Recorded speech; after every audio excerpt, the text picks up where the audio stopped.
I think first and foremost, there, like you mentioned, the cash cycle is very difficult in an e-commerce business. I run a service-based business. It's a lot easier to run than anyone who's dealing with inventory. So I respect any type of business and entrepreneur who's got inventory because of how brutal it is on a cash conversion cycle.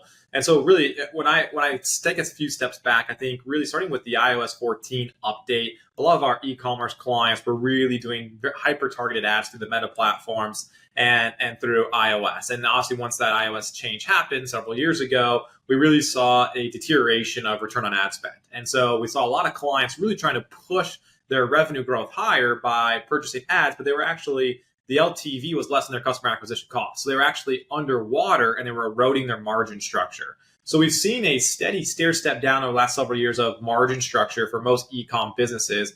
Part of that due to the acquisition costs going up, but part of it also going to just margins being compressed and more competition overseas, tariffs, there's all these different variables. And so I think that when I think through what the biggest challenges are in these businesses, a lot of them have had to figure out how to remarket themselves in this new competitive landscape or redesign their supply chains in order to get their margin structure back to where it was to be healthy so they don't fall into that cash crunch cycle that you mentioned.